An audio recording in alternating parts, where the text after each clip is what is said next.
seeing here, there's a study that you write about Lexus, right? Right. Now, the problem with Toyota was they were making their cars in Japan, exporting them to America.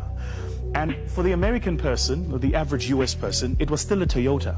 It represented reliability and quality, but it didn't quite represent opulence and luxury. Yeah. So one day, the story is told like fable, but they're sitting in a board meeting, and one day they're having a conversation about what are we going to do with this problem. And they thought the problem was about pricing. Yeah.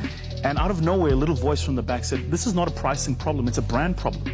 We've built a brand that represents one thing. We have a market that associates our brand with one thing. Yeah. We're trying to sell them something different. Yeah. So we should just, rather than change the car, just change the logo on the car. You know how you know when you're driving the wrong car is if I ask you what car you drive and you tell me the derivative, not the brand. So if I said, what do you drive? You drive GT, you say I drive a GT86.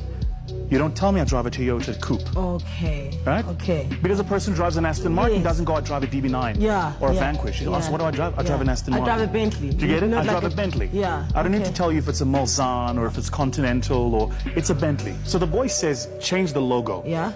And I go, what do we call it? And the answer was, what is it? It's a luxury product. What do? We export it. And to whom? To the US.